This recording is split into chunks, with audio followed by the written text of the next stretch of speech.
우리 몸은 감기 바이러스가 들어오면은 한 5, 6일 앓다가 낫잖아요. 그 모든 거를 커버하려면은 우리 이 몸 사이즈로는 안 돼요. 이 몸에 한 100배, 1000배는 돼요. 그러니까 그렇게 만들 수는 없잖아요, 우리 몸을. 최종적으로 항체를 계속 만들어서 그때 시간이 걸리는 거예요. 마찬가지로 그 항체 라이브러리도 사이즈가 작게 되면은 친화력이 좋은 거를 찾을 수가 없어요. 그래서 다이버시티가 굉장히 중요해요. 단순한 얘기가 아니에요. 네. 사람의 목숨이 달려 있는 거거든요. 그렇죠.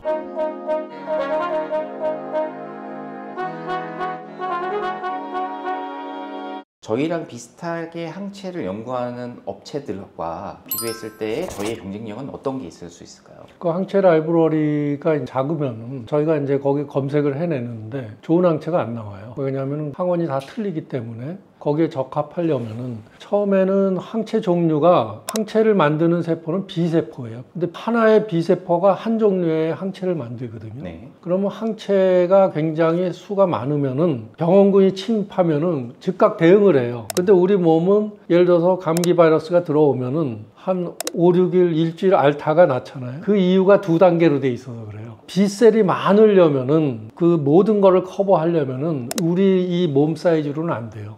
이 몸에 한 100배, 1000배는 돼요. 그러니까 그렇게 만들 수는 없잖아요, 우리 몸을. 왜냐면 B셀은 혈액에 있기 때문에 혈액의 양이 한계가 있거든요. 그래서 이제 우리 몸이 어떻게 돼 있냐면 두 단계로 로우 어피니티, 친화력이 약해요. 왜 그러냐면 다양성이 떨어지기 때문에 네. 병원균이 들어오면은 그 중에서 제일 잘 맞는 거가 붙어요, B셀이.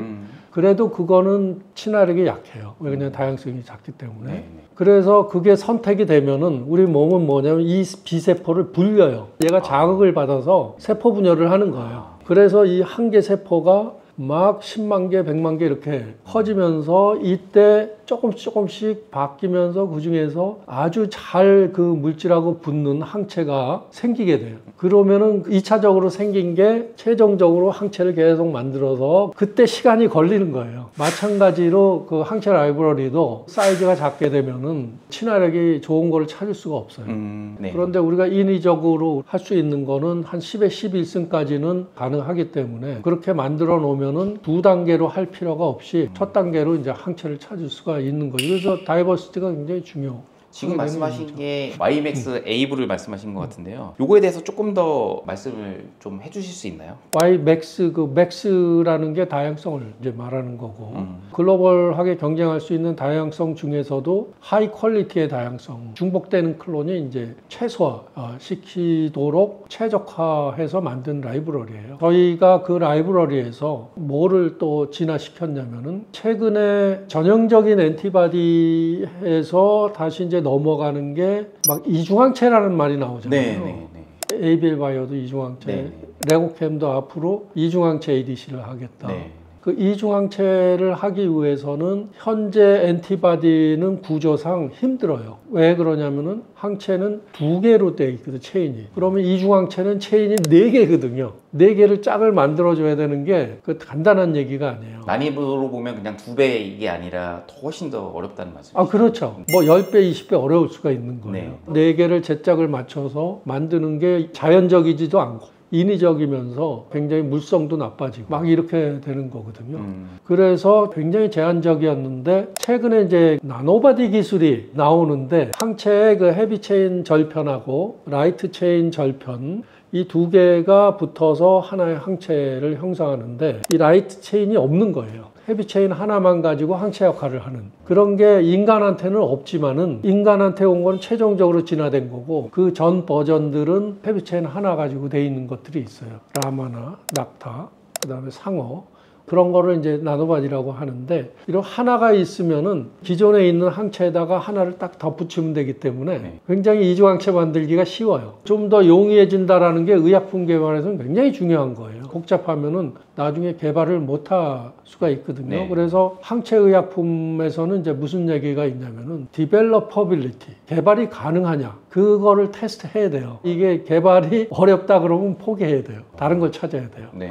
그때 이제 디벨로퍼빌리티를 좋게 하기 위해서 나노바디가 굉장히 유리한 하죠. 그래서 저희가 갖고 있는 그 YMAX 에이블이 그 헤비체인의 다양성이 크기 때문에 거기서부터 나노바디 라이브러리를 파생시켰어요. 그렇게 작동할 수 있는 서브 라이브러리를 이제 만들었고, 그게 이제 잘 작동하는 거를 저희가 확인을 했고, 향후 미래에는 나노바디를 이용해서 이중항체, 삼중항체를 만들려는 경향이 많이 커졌거든요. 네. 그래서 그거를 저희 앞으로의 그 Y바이올로직스의 차세대 기술로 활용을 하려고 하죠. 아까 뭐 예전 얘기하시다가 본임상 단계에서 2종을 갖고 했었는데 적용이 잘 안 됐다라고 말씀하셨는데 네. 지금은 이제 그때 대비해서는 한 40년이 지난 기술 발전이 있었잖아요. 네. 말씀하신 대로 라마나 뭐 이런 데서 항체를 이렇게 추출해서 인간한테 써도 이게 된다는 그런 말씀이십니까? 그 얘기는 아니고 네. 저희가 파생시킨 항체는 저희 인간 항체 라이브러리에서 파생을 했기 거기서 이렇게 때문에 거기에서 약간의 변형을 줘서 라마화를 이제 좀 시킨 거죠. 그 기술을 이제 접목시킨다 이런 그렇죠. 말씀이시네요. 그래서 100% 인간 항체는 아니지만은 인간 항체하고 유사하기 때문에 네. 다른 데서는 라마에 이제 직접 해서 하면은 라마 항체이기 때문에 네. 그런데 이제 저희는 이제 직접 라마화된 인간 항체를 갖고 있기 때문에 네네네. 그게 이제 앞으로 저희 회사의 경쟁력이 될 수가. 그러면 결국에는 저희가 어떤 그런 나노 항체를 이용해서 뭐 ABL 바이러든지 알테오젠처럼 ADC 기술을 가서 이중 항체를 적용하겠다 이런 업체들한테는 저희 항체가 필요할 수밖에 없는 거네요. 그러면. 그렇죠. 그래서 지금 여러 회사들이랑 나노 항체들을 사용하는 거를 지금 이제 저희가 협의하고 있죠. 그럼 이런 나노 기술은 저희만 갖고 있는 기술이라고 봐도 될까요? 원래 라이브러리에서부터 이렇게 라마화를 해서 하는 데는 별로 없어요. 원래 사람에 있는 걸 뽑아서 만든 항체에서 약간의 변형을 줘서 만든 거기 때문에 네네. 그런 데서는 독창성이 있죠. 독창성이 차별성이 있죠. 사람한테도 바로 적용할 수 있는 그런 그렇죠. 네네. 그렇죠. 그러면은 저희가 YMAX 에이블에 대해서 말씀을 좀 드렸고 요거 말고도 저희가 좀 자랑할 기술들이 조금 어려운 내용들이 있는 것 같은데 pH 감응 항체 발굴 기술 뭐 이런 것들에 대해서 간단하게 설명 부탁드립니다. 처음에는 항체로 개발해야 될 것들이 많잖아요. 예, 쭉 그렇죠. 여러 개를 ADC도 하고 뭐 카티도 하고 항체도 이제 면역 항암 항체 이런 것들이 이제 쭉 나오다 보니까 부작용이 그래도 있는 거예요. 왜 그러냐면은 암이라는 거는 우리가 약물을 개발할 때 아주 틀리면은 쉬워요. 예를 들어서 코로나 바이러스에 대한 약물 개발은 쉬워요. 왜 그러냐면은 코로나 바이러스가 갖고 있는 단백질은 사람이 갖고 있는 단백질하고 완전히 틀려요.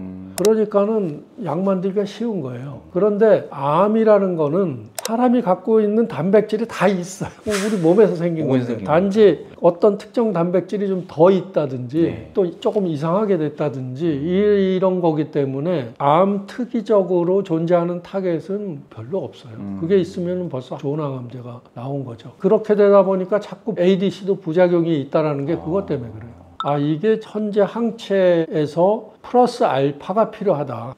이 항체가 타겟팅은 잘하는데 타겟이 있으면은 그런데 거기에서도 얘가 암 조직에 있는 항체만 좀 타겟을 했으면 좋겠다. 암 조직의 환경에 맞춰서 친화력이 있는 항체를 만들면 좋겠다. 그게 아이디어한 거거든요, 사실은. 그렇죠. 우리 몸에서는 그런 식으로 작동해요. 예를 들어서 뭐 병원균이 들어오면은 그 들어온 부분에서만 항체를 만들어서 그쪽으로만 보내요. 그런 기전으로 돼 있기 때문에 부작용이 그렇게 크지가 않아요. 열 정도 나고 뭐 이 정도지.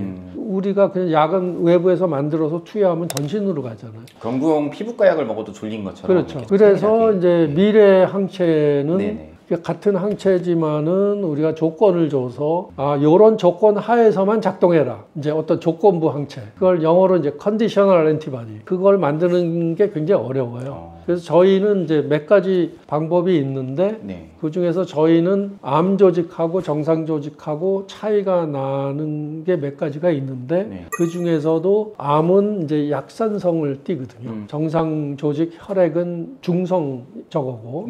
그래서 저희가 그 약산성에 잘 결합하는 항체를 이제 pH 디펜던트한 항체라고. 그래서 그거를 저희가 아주 미래 기술로 중점적으로 하고 있죠. 그러면 말씀하신 내용을 종합해 보면 이 산도를 통해서 저희가 암을 타겟팅을 조금 더 잘할 수 있는 그런 것들을 갖고 있어서 일반 다른 기존 항체를 쓰는 것보다는 좀 부작용이 좀 덜한 굉장히 그렇죠. 많이 일반 투자자분들도 알고 있는 어떤 ADC 기술 이런 데 저희 기술이 필요할 수밖에 없다. 그런 그렇죠. 내용을 말씀하셨네요. 네. 그러면은 저희가 방금 말씀하신 거가 이제 뭐 아직 상업화되기는 좀 시간이 걸릴 수 있지만 전임상 단계에서의 결과가 어떻게 나왔는지가 좀 궁금하거든요. 아직까지 이제 저희가 전임상 단계는 아니고 네네. 지금 이제 개발 후보 첫 번째로는 저희가 ADC에 응용을 하고 있어요. 아, ADC예요. 네. 지금은 이제 ADC라는 기술도 많이 보편화가 됐어요. 즉 항체를 만드는 기술도 보편화가 됐지만은 네. 예를 들어 돈만 주면은 다 ADC를 만들어 주거든요. 항체에다가. 네. 그래서 저희가 이제 검증하기도 하고 또 ADC를 하는 회사랑 저희가 이제 같이 하기도 하고 그다음에 이제 요거를 저희만 하는 건 아니고요. 전 세계적으로 바이오텍 회사들이 서너 군데 네. 좀 하고 있죠. 좀 문제는 좋은 pH 디펜던시를 보여주는 항체를 만드느냐. 이것도 사실 시간이 필요해요. 그래서 저희는 한 3년 전서부터 이 기술을 이제 개발하고 있었죠. 그런데 이제 뭐 한국에서도 이제 ADC 업체들이 좀 많이 각광을 받았잖아요. 뭐 리가캠이라든지 아니면 뭐 알테오젠 같은 회사들이 생겼기 때문에 사실은 코어를 결국 할 수밖에 없는데 뭐 예전에는 미국 회사 대상으로 이렇게 하는 것보다는 그래서 한국 회사가 로컬에 또 있고 대전에 같이 있기 때문에 좀 더 저희한테 유리한 환경이 아닌가 이런 생각이 좀 들거든요. 그래서 뭐 우리가 일반적으로 저희가 기술을 공동 연구를 한다든지 하면 뭐 미국 회사랑 하면은 알아주고 한국 회사랑 하면은 안 알아주고 그랬는데 사실은 이제 리가캠만 해도 글로벌하게 알아주는 회사거든요. 네, ADC에서. 네. 그리고 이제 실제로 저희가 그 DLK1에 대해서는 공동 개발을 해서 기술 이전까지 해서 그런 경험도 있고 지금도 저희가 여러 항체를 리가캠하고 테스트는 하고는 있어요. 요즘에는 아예 뭐 ADC 기술이나 이런 것들이 그냥 글로벌 아마케나 뭐 이런 데서도 얘기가 많이 나오는 컨퍼런스 콜에서도 이제 많이 나오는 그런 수준까지 올라왔고 거기에 이제 한국 회사들과 저희가 항체 기술을 같이 긴밀하게 협업하고 있다. 이렇게 정리를 하면 될 것 같습니다. 네. 그러니까 ADC가 각광을 받게 된 이유는 이제 에너투라는 그 ADC 때문에 그런데 다이치 상교에 아마 다이치 상교도 보람이 있을 거예요. 무슨 얘기냐면은 임상 결과, 이상 결과를 발표하는데 그 발표할까 거기 청중들이 다 일어나서 기립박수를 쳤다라는 일화가 왜 그러냐면은 기존의 유방암도 그것도 굉장히 치명적인 암이거든요. 그렇죠. 이 저기 전이가 되기 때문에 치료가 안 되는데 에너투를 써서 이제 완치율을 확 올려놨으니까 굉장히 이제 보람 있는 일이죠. 기립박수를 받고 ADC가 그것 때문에 붕 뜬 거예요. 저희가 T세포 이중항체 앨리스 관련해서 저희가 중국에다가 또 라이센스 아웃을 한 게 있는데 요거 관련해서 좀 설명 좀 부탁드리겠습니다. 처음에 이제 항체를 이용하는 기술은 뭐 카티가 있고 ADC가 있고 그 중에 하나가 T셀 인게이저가 있는데 T셀 인게이저라는 이중항체는 그냥 다 둘 다 항체잖아요. 그러니까 우리 회사가 할 수 있는 에어리아거든요.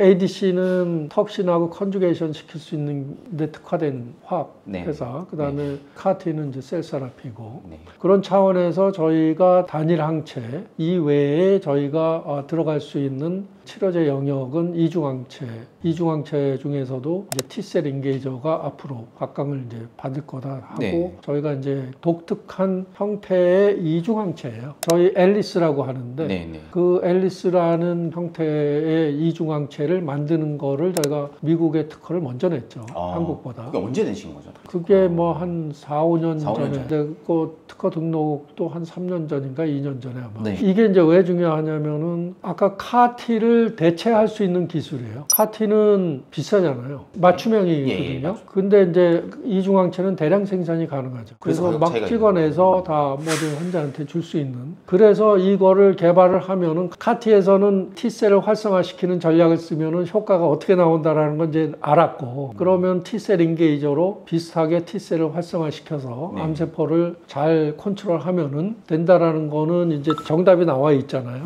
그래서 이제 어떻게 하면 T셀 인게이저를 이제 더 효과적으로 쓸 수 있을지에 대한 연구가 지금 활발하게 돼 있고 아마 이제 앞으로 ADC가 이렇게 된 것처럼 T셀 인게이저로 좋은 결과가 나오면은 또 이것도 굉장히 센세이션을 받게 될 기술이라고 이제 생각이 되고요. 그래서 저희는 이제 자체적으로 독자적인 이중항체 형태를 갖고 있고 그거를 이제 중국 회사에 이제 라이센싱 아웃을. 그럼 저희가 이제 여기까지 항체의 어떤 큰 산업에 대한 어떤 변화라든지 아니면 기술적인 내용들을 간략하게 해봤고요. 이제 회사의 경쟁력까지 이제 좀 알아봤는데 사실 바이오텍에서 가장 중요한 건 사실 파이프라인 아니겠습니까? 그래서 저희 대표적인 파이프라인에 대해서 아크리솔리맘에 대해서 좀 설명 좀 부탁드리겠습니다.